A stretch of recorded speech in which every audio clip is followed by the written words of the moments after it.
નમસ્કાર વિદ્યાર્થી મિત્રો, વેલકમ બેક માય ચેનલ. આપ સૌનું ફરી વખત દિલથી હાર્દિક સ્વાગત છે. વિદ્યાર્થી મિત્રો, આજે આપણે ધોરણ 12ની અંદર જે ચેપ્ટરની શરૂઆત કરેલી છે, principles of inheritance and variation, એટલે કે આનુવંશિકતા અને ભિન્નતાના સિદ્ધાંતો, જેની અંદર વિદ્યાર્થી મિત્રો આપણે જોઈ ગયા એક સંકરણનો પ્રયોગ. આપણે એ ઉપરાંત વાત કરી ગયા કે ખાસ કરીને પ્રભાવી અને પ્રચ્છન્ન જનીનો શું છે. આપણે વાત કરી ગયા કે એલેલ્સનું વિશ્લેષણ એ કઈ રીતના થાય છે. એની જ અનુસરીને આજે આપણે એક નવા જ ટોપિકની ચર્ચા એ કરવાના છે. ટોપિકની શરૂઆત કરતાં પહેલાં હું ફરી કહી દઉં, જો નવા હો તો ચેનલને આજે જ સબસ્ક્રાઈબ એ કરી લેજો, જેથી કરીને નોટિફિકેશન એ તમને મળતી રહે.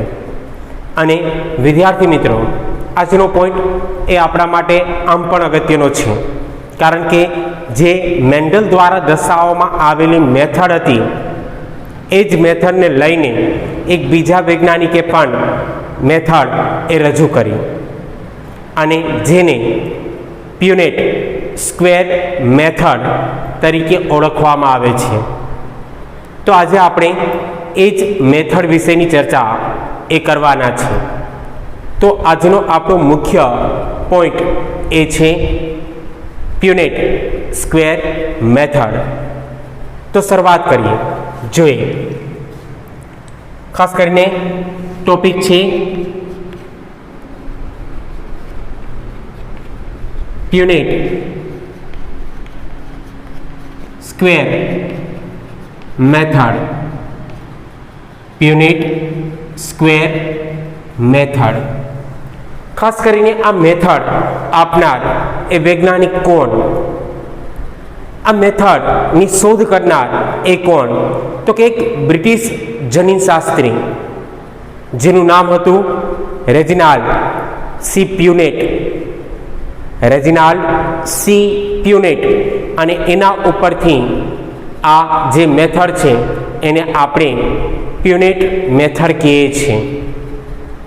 તો સૌથી પહેલો પોઈન્ટ એ વિદ્યાર્થી મિત્રો અહીંયા એ જ આવશે કે ખાસ કરીને શોધ કરનાર વૈજ્ઞાનિક એ કોણ?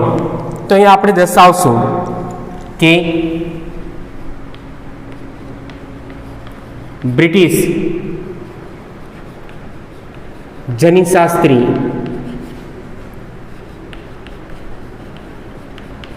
Reginald C Punnett. આ એ વૈજ્ઞાનિક હતો જેના મેથડ એ રજૂ કરી. હવે આ મેથડનો ઉપયોગ શું છે? આ મેથડ જેના દ્વારા આપવામાં આવેલી છે, એનો ઉપયોગ તો કે જનીન સંકરણના પ્રયોગમાં સંતતિના બધા જ સંભવિત જનીન પ્રકારની ગણતરી કરવા માટે ખાસ કરીને આ મેથડ એ રજૂ કરવામાં આવેલી હતી. તો અહીંયા આપણે બીજો પોઈન્ટ લેશું કે ખાસ કરીને આ મેથડનો ઉપયોગ શું છે. પોઈન્ટ ક્લિયર કરજો કે કેવા શું માગે છે. તો અહીંયા આપણે કહી શકીએ કે જનીનિક સંકરણના પ્રયોગમાં જનીનિક સંકરણના પ્રયોગમાં સંતતિના સંભવિત જનીન પ્રકારની ગણતરી માટે આ મેથડનો ઉપયોગ એ કરવામાં આવે છે. વિદ્યાર્થી મિત્રો, અહીંયા હું તમને આ પોઈન્ટ ક્લિયર કરાવું કે જ્યારે પણ જનીન સંબંધિત સંકરણ થાય, મેન્ડલે એ જ ક્રિયા દર્શાવી કે મેન્ડલે સંકરણ કર્યું જનીનને લઈને, પણ એને કારક કીધું હતું. આ જનીન સંકરણના જે પ્રયોગો છે એમાં જે સંતતિ ઉત્પન્ન થાય છે એ સંતતિમાં જનીન પ્રકારની ગણતરી કરવા માટે આ મેથડ રજૂ કરવામાં આવેલી હતી. એટલે કે જીનોટાઈપ, ફિનોટાઈપની જીનોટાઈપ. હું ફરી કહું છું કે જનીન પ્રકાર, નહીં કે આપણે સ્વરૂપ પ્રકાર કે આ જે જનીન પ્રકાર છે એની ગણતરી માટે ખાસ કરીને આ મેથડનો ઉપયોગ થાય છે. તો તમારો પોઈન્ટ અહીંયા ક્લિયર હોવો જોઈએ કે હા, જનીનિક સંકરણની જે ક્રિયાઓ થાય છે અથવા જનીન સંકરણ સંબંધિત જે પ્રયોગો એ થાય છે અને એમાં જે સંતતિ ઉત્પન્ન થાય છે એ સંતતિમાં એનો જે જનીન પ્રકાર છે એ જનીન પ્રકારની ગણતરી માટે ખાસ કરીને આ જે મેથડ છે એનો ઉપયોગ એ થતો જોવા મળે છે. હવે વિદ્યાર્થી મિત્રો, આ મેથડ કઈ રીતના આપણે દર્શાવી શકીએ? આ મેથડને આપણે કઈ રીતના દર્શાવી શકીએ? તો અહીંયા ત્રીજો પોઈન્ટ એ આવશે મેથડનો, કે આ મેથડ એ આપણે કઈ રીતના દર્શાવી શકીએ? તો કે સંભવિત જન્યુઓ, જે સંભવિત જન્યુઓ છે, જે જન્યુઓ ઉત્પન્ન થવાના છે, એ સંભવિત જન્યુઓને સૌથી ઉપરની હરોળમાં ડાબી બાજુની કોલમમાં ખાસ કરીને બંને બાજુએ એને લખવામાં આવે છે. હું પોઈન્ટ લખી નાખું, પછી આ પોઈન્ટને સમજાવું.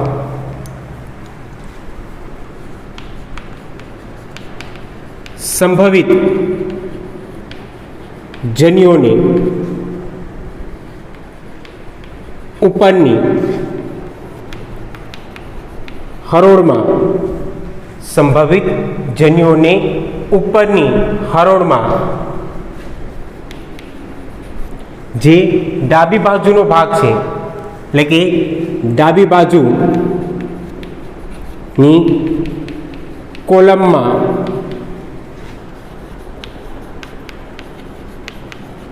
બંને બાજુ દર્શાવવામાં આવે છે, બંને બાજુએ દર્શાવવામાં આવે છે. જો અત્યારે આ પોઈન્ટ ક્લિયર ન થાય તો જ્યારે આપણે સ્ક્વેર મેથડ એ જોશું ત્યારે આ પોઈન્ટ આપોઆપ ક્લિયર થઈ જશે. એને શું કીધું? જે સંભવિત જન્યુઓ છે, જે જન્યુઓનું નિર્માણ થવાનું છે, એ સંભવિત જન્યુઓની ઉપરની હરોળમાં અને ડાબી બાજુની કોલમમાં બંને બાજુએ એને દર્શાવવામાં આવે છે. એટલે કે એવા જન્યુઓને આપણે કઈ તરફ રાખશું? તો કે ડાબી બાજુએ, અને બંને ડાબી બાજુના ભાગે એને દર્શાવવામાં આવશે. એ કઈ રીતના દર્શાવવામાં આવશે એ આપણે આગળ જ્યારે મેથડ એ જોશું ત્યારે. પણ અહીંયા સૌથી મહત્વની બાબત કે જે લેશું એ જન્યુઓ હશે. આને જન્યુ કેવા? તો કે સંભવિત જન્યુઓ છે. એ સંભવિત જન્યુઓને લઈ જે ઉપરની હરોળ છે એમાં ડાબી બાજુની જે કોલમ છે એમાં બંને બાજુએ એને દર્શાવવામાં આવે છે. તો આ મેથડનો પહેલો ભાગ હતો. બીજો ભાગ મેથડનો કે સંભવિત જે સંયોજનો છે એને નાના સ્ક્વેર ખાનામાં દર્શાવવામાં આવે છે. હું અહીંયા બીજો પોઈન્ટ લખું છું કે જે સંભવિત સંયોજનો છે એ સંભવિત સંયોજનોને નાના સ્ક્વેર, જે નાના ચોકઠા છે, સ્ક્વેર મીન્સ ચોકઠાનો ભાગ, નાના સ્ક્વેર ખાનામાં એને દર્શાવવામાં આવે છે. નાના સ્ક્વેર ખાનામાં એને દર્શાવવામાં આવે છે, જે માહિતી સ્ક્વેર સ્વરૂપે રજૂ થાય છે. જે માહિતી સ્ક્વેર સ્વરૂપે રજૂ થાય છે. આ બંને પોઈન્ટ છે એ જ્યારે આપણે મેથડ જોશું ત્યારે આપણે એને સરળતાથી સમજી શકશું. પણ એટલું સમજી શકીએ કે જે સંભવિત સંયોજનો છે એને જે નાના નાના સ્ક્વેર છે એ ખાનાની અંદર એને દર્શાવવામાં આવે છે, અને જે દર્શાવે છે કે ખાસ કરીને આ જનીન સંભવિત ક્રિયાની માહિતી છે એ માહિતી એ ત્યાં સ્ક્વેર સ્વરૂપે રજૂ થતી જોવા મળતી હોય છે. તો આ જે મેથડની ક્રિયા છે એ અહીંયા આપણે દર્શાવી. વિદ્યાર્થી મિત્રો, આને લઈને આપણે આખો એક સંપૂર્ણ પોઈન્ટ એ ક્લિયર કરીએ. જોઈએ અહીંયા હવે આપણે એક સંકરણનો પ્રયોગ એ કમ્પ્લીટ છે અને એને લઈને જ આપણે આગળ વધશું. પણ અમુક બાબત અહીંયા જે ક્લિયર કરવાની છે હું ક્લિયર કરાવતો જઈશ, એટલે ખાસ કરીને છેક સુધી એ મારી સાથે જોડાયેલા રહેજો. તો જોઈએ, ખાસ કરીને આપણે ખ્યાલ છે કે અહીંયા આપણે વાત કરીએ પેરેન્ટની, એટલે કે પિતૃ પેઢીની, તો આપણે એટલું કહી શકીએ કે ખાસ કરીને અહીંયા નર અને અહીંયા માદા લે પિતૃ તરીકે અહીંયા પસંદગી કરી આપણે કે નર અને માદા. હવે ખાસ કરીને આપણે ખ્યાલ છે કે અહીંયા નરની અંદર આપણે કેપિટલ ટી અને કેપિટલ ટી લીધેલું હતું. નર તરીકે આપણે કેપિટલ ટી, જ્યારે માદા તરીકે આપણે સ્મોલ ટી ની પસંદગી કરેલી હતી. હવે વિદ્યાર્થી મિત્રો, અહીંયા જોવા જઈએ તો ખાસ કરીને આપણે દર્શાવી શકશું કે અહીંયા આને અનુસરીને બે જન્યુઓ એ જોવા મળશે. અને બે જન્યુઓ કયા? તો કે એક કેપિટલ ટી અને બીજું એ પણ કેપિટલ ટી હશે. કેપિટલ ટી, બે કેપિટલ ટી એ અહીંયા જોવા મળશે. ખાસ કરીને આ જે ક્રિયા થઈ એ ક્રિયા એ કેની થઈ વિદ્યાર્થી મિત્રો? તો કે જન્યુઓની. Capital T.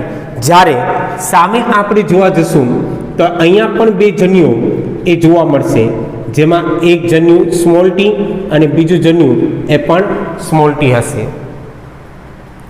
નર તરીકેની પસંદગી છે વિદ્યાર્થી મિત્રો, એટલે અહીંયા આપણે એટલું કહી શકશું કે અહીંયા જોવા મળતી આ ક્રિયા એ કેની હશે?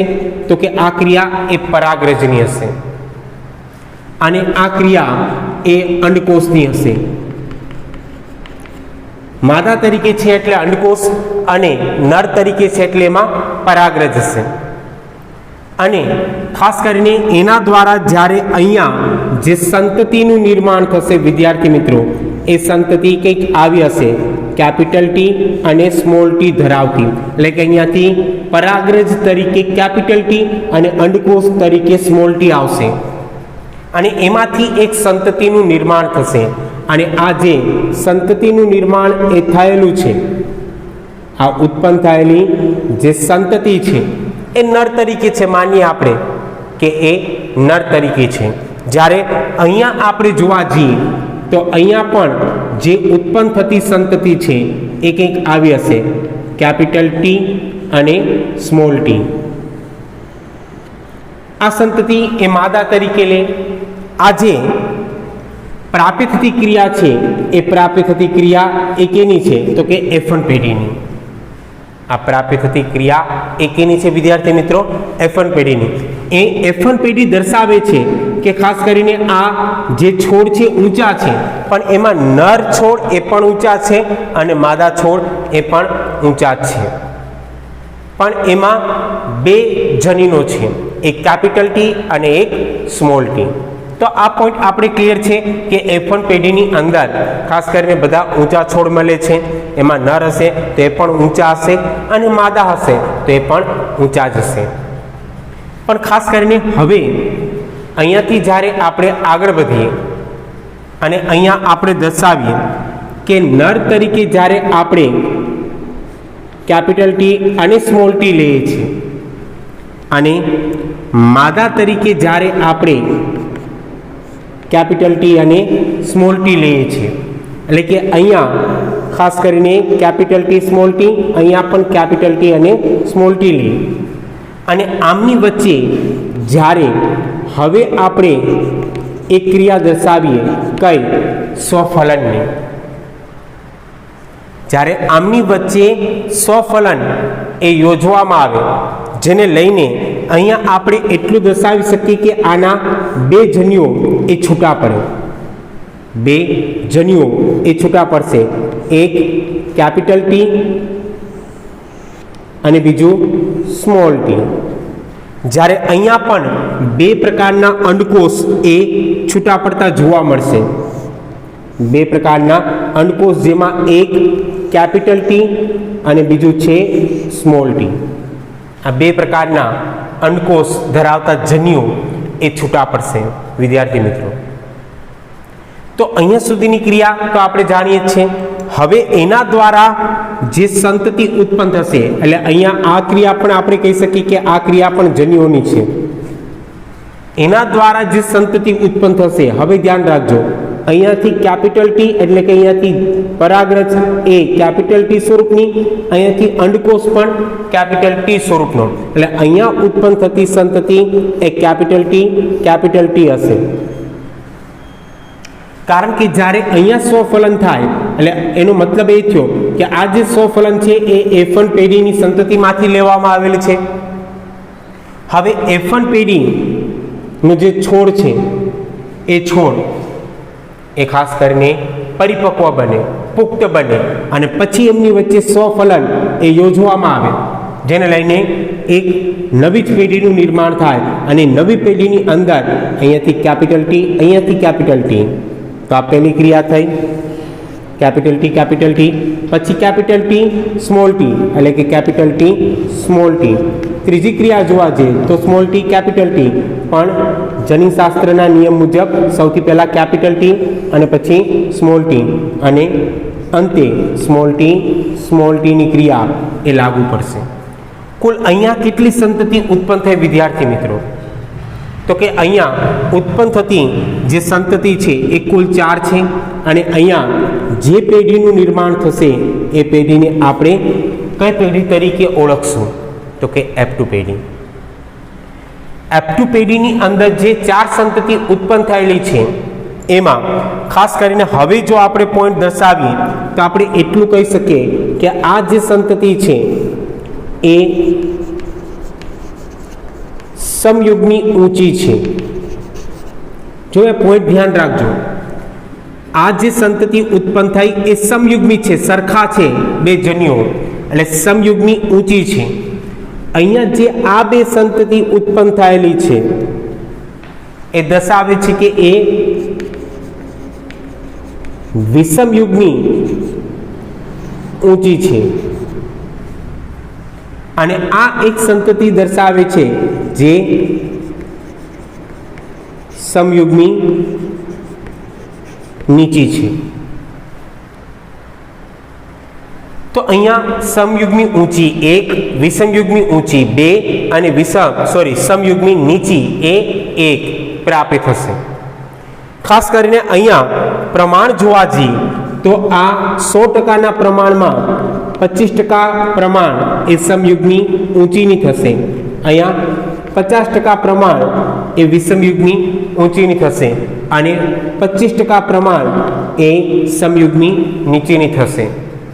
એટલે ઇન શોર્ટ આપણે કહેવા જઈએ તો આ જે ક્રિયા થઈ, આ ક્રિયા એ 1/4 ભાગની થઈ, 25% એટલે 1/4 ભાગ. અહીંયા જે ક્રિયા થઈ એ 2/4ની એટલે કે 1/2ની થાય, 1/2 જેને આપણે કહીએ એ 1/2 સ્વરૂપે વિષમયુગ્મી ઊંચી અને આ ક્રિયા જોવા જઈએ તો 1/4 સ્વરૂપે જોવા મળે. આ પોઈન્ટ ધ્યાન રાખજો, આગળ આપણે એ બાબત ક્લિયર કરવાની થશે. એટલે ખાસ 1/4 એ સમયુગ્મી ઊંચી, 1/2 એ વિષમયુગ્મી ઊંચી અને 1/4 એ સમયુગ્મી નીચી એ જોવા મળશે. હવે આ જે ક્રિયા એ આપણા દ્વારા દર્શાવવામાં આવેલ છે એને આપણે હવે પ્યુનેટ સ્ક્વેર દ્વારા દર્શાવીએ તો આપણે પોઈન્ટ એ ક્લિયર કરી શકીએ. તો જોઈએ વિદ્યાર્થી મિત્રો, પ્યુનેટ સ્ક્વેર મેથડની ક્રિયા, પ્યુનેટ સ્ક્વેર મેથડ. અહીંયા આપણે દર્શાવીએ કે ખાસ કરીને અહીંયા આપણે નરની ક્રિયા લઈએ અને સામે આપણે માદાની ક્રિયા લઈએ. તો હવે આપણે એટલો પોઈન્ટ તો ક્લિયર જ છે અહીંયા કે અહીંયા કેપિટલ ટી જ્યારે સામે સ્મોલ ટીની ક્રિયા એ જોવા મળશે. કેપિટલ ટી અને સ્મોલ ટીની ક્રિયા એ પ્રાપ્ત થતી જોવા મળતી હોય છે. હવે આને વિદ્યાર્થી મિત્રો આપણે સ્ક્વેરમાં એ દર્શાવશું, સ્ક્વેર દ્વારા એને આપણે રજૂ કરશું. તો અહીંયા જ્યારે સ્ક્વેર દ્વારા આપણે દર્શાવીએ ત્યારે આપણે એવું કહી શકીએ કે ખાસ કરીને અહીંયાથી બે જન્યો છૂટા પડે, એક કેપિટલ ટી અને અહીંયાથી પણ એક કેપિટલ ટી. જ્યારે અહીંયાથી બે જન્યુ જે છૂટા પડશે એ બે જન્યુમાં એક સ્મોલ ટી અને બીજું પણ સ્મોલ ટી હશે. હવે જ્યારે તમે સ્ક્વેરની ક્રિયા દર્શાવો છો વિદ્યાર્થી મિત્રો, કે આવી રીતના એક સંપૂર્ણ સ્ક્વેરની ક્રિયાને આપણે લઈએ છીએ કે આવી રીતના એક સ્ક્વેર એ લેવામાં આવે અને એમાં આપણે જે બાબત એ દર્શાવવાની છે એ બાબત એ આપણે કઈ રીતના દર્શાવી શકીએ તો જોઈએ. પોઈન્ટ હવે ધ્યાન રાખજો અને સમજવાનો છે, મેથડને સમજવાનું છે કે ખાસ કરીને અહીંયા જે ઉત્પન્ન થયેલા જન્યો છે એ ઉપરની બાજુ, ઉપરની હરોળમાં, આ જે ઉપરની હરોળ છે એ ઉપરની હરોળમાં ડાબી બાજુએ અને ડાબી બાજુની બંને બાજુએ એને દર્શાવવામાં આવશે. હું ફરીવાર રિપીટ કરું છું કે જે જન્યુઓ છે, સંભવિત જન્યુઓ, આ બે સંભવિત જન્યુઓ થયા. આ બંને સંભવિત જન્યુઓને જે ઉપરની હરોળ છે એ ઉપરની હરોળમાં જે ડાબી બાજુની કોલમ છે એની બંને બાજુએ એને દર્શાવવામાં આવતા હોય છે. તો એને જ અનુસરીને હવે આપણે અહીંયા વિદ્યાર્થી મિત્રો દર્શાવીએ તો અહીંયા આપણે દર્શાવશું કેપિટલ ટી. જ્યારે સામે અહીંયા આપણે દર્શાવશું સ્મોલ ટી. કમ્પ્લીટ આ ધ્યાન રાખજો, ઉપરની બાજુએ, ઉપરની હરોળમાં અને બંને ડાબી બાજુ એ આવા જન્યુઓ, સંભવિત જન્યુઓ છે એને દર્શાવવામાં આવે છે. જેને અનુસરીને હવે અહીંયા જોવા જઈએ વિદ્યાર્થી મિત્રો તો કંઈક આ ક્રિયા થશે, કેપિટલ ટી સ્મોલ ટી એટલે કે કેપિટલ ટી સ્મોલ ટી. અહીંયા capital T small T, capital T small T એટલે કે અહીંયા capital T small T, capital T small T એટલે કે અહીંયા કેપિટલ ટી સ્મોલ ટી.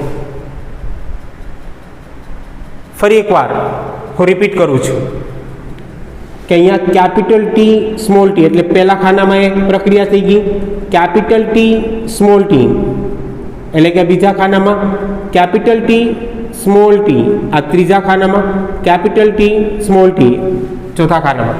શરૂઆત અહીંયાથી જ કરવી, ડાબી બાજુએથી જ થશે એટલે એ ખાસ ધ્યાન રાખજો. કમ્પ્લીટ. તો આ જે F1 પેઢીની ક્રિયા છે એ F1 પેઢીની ક્રિયા એ આપણે પ્રાપ્ત થઈ. હવે આ જ રીતના આપણે F2 પેઢીની ક્રિયા એ દર્શાવીએ તો અહીંયા આપણે દર્શાવશું વિદ્યાર્થી મિત્રો કે ખાસ કરીને અહીંયા આપણે લઈશું કેપિટલ ટી સ્મોલ ટી જે નર તરીકે લે અને માદા તરીકે અહીંયા આપણે જોવા જઈએ તો માદા તરીકે પણ આપણે કેપિટલ ટી સ્મોલ ટી લઈશું. હવે આના પણ ખાસ કરીને બે જન્યુઓ એ જોવા મળશે, આના પણ બે જન્યુઓ એ પ્રાપ્ત થતા જોવા મળતા હશે. કયા? તો કે એક કેપિટલ ટી અને બીજું સ્મોલ ટી. એવી જ રીતના અહીંયા પણ બે જન્યુઓ એ પ્રાપ્ત થતા જોવા મળશે, એક કેપિટલ ટી અને બીજું સ્મોલ ટી. કમ્પ્લીટ. હવે આ ક્રિયાને આપણે સ્ક્વેરની અંદર રજૂ કરીએ આવી રીતના સ્ક્વેરમાં એને દર્શાવવામાં આવે કે આ સ્ક્વેર સ્વરૂપે એને રજૂ કરીએ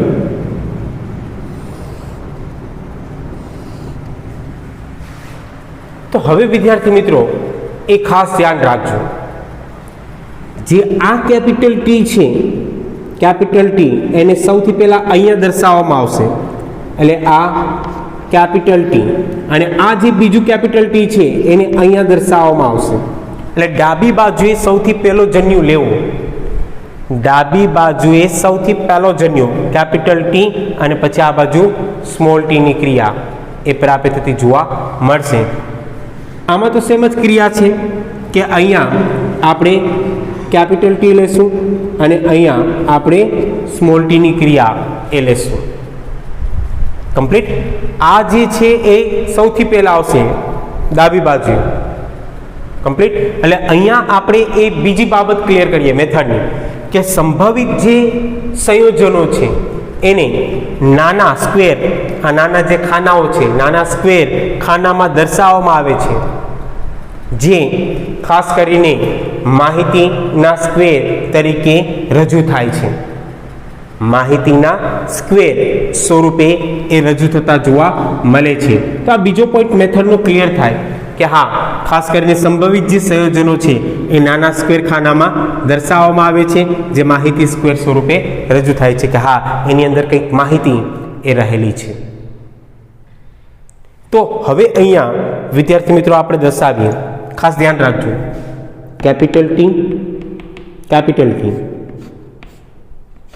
capital T, capital T, capital T, small T, small T, capital T. એટલે જનીનના નિયમ મુજબ શું લખાશે? કેપિટલ ટી અને small T, small T, small T, એટલે કે small T, small T. Complete. અહીંયા સુધી આ જે પેઢી એ આપણે પ્રાપ્ત થશે વિદ્યાર્થી મિત્રો, આ પેઢી એ F2 પેઢી કહેવાશે. પણ ફેર એટલો છે કે આપણે એને સ્ક્વેરમાં દર્શાવીએ છીએ, સ્ક્વેરમાં દર્શાવીએ છીએ. તો આ બાબત રજૂ કરવાની જરૂર શું હતી? તો કે પ્યુનેટ સ્ક્વેરનો સૌથી મહત્વનો પોઈન્ટ હતો કે જનીન પ્રકારની ગણતરી કરવાનો. આપણે એ બાબત એ દર્શાવેલી હતી કે જનીન પ્રકારની ગણતરી કરવા માટે. હવે વિદ્યાર્થી મિત્રો આપણી ખ્યાલ તો છે જ કે જો સ્વરૂપ પ્રકાર જોવા જઈએ તો ઊંચા અને નીચા એ તો છે જ, ઊંચા અને નીચા, એટલે કે અહીંયા પ્રમાણ એ 3:1 મળશે જ, 3:1 પ્રાપ્ય થાય છે. પણ હવે વિદ્યાર્થી મિત્રો જો એનું જનીન પ્રકાર જોવા જઈએ, ખાસ કરીને આ જ જોવાનું છે, આની જ ગણતરી કરવા માટે આપણે જે સ્ક્વેર છે એનો ઉપયોગ કરીએ છીએ. તો અહીંયા આપણે ખ્યાલ આવશે કે ખાસ કરીને અહીંયા જે સ્ક્વેર પ્રાપ્ય થયેલ છે F2 પેઢીની અંદર, એમાં જનીન પ્રકાર એ જોવા જઈએ તો જનીન પ્રકારમાં કેપિટલ ટી છે, કેપિટલ ટી સ્મોલ ટી છે, અને સ્મોલ ટીની ક્રિયા પણ છે. એટલે અહીંયા જે પ્રાપ્ત થતું પરિણામ છે એ 1:2:1 છે, 1:2:1 આ પરિણામ એ પ્રાપ્ત થતું જોવા મળશે. તો વિદ્યાર્થી મિત્રો આપણા દ્વારા દર્શાવવામાં આવેલી આ જે ક્રિયા છે એ ક્રિયા પ્યુનેટ સ્ક્વેર મેથડ તરીકે ઓળખવામાં આવે છે. પોઈન્ટ એકદમ સહેલો છે.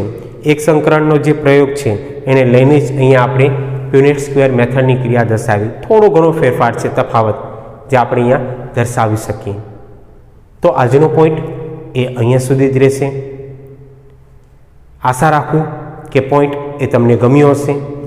ગમ્યો હોય, નવા હો તો ચેનલને સબસ્ક્રાઈબ કરજો, અને જૂના વિદ્યાર્થીઓ જો વિડીયો ગમ્યો હોય તો લાઈક કરજો અને કોમેન્ટ ખાસ કે પોઈન્ટ એ સમજાઈ ગયો છે. તો આજનો પોઈન્ટ અહીંયા સુધી જ રાખીએ. ફરી વખત મળશું. Thank you. ધન્યવાદ.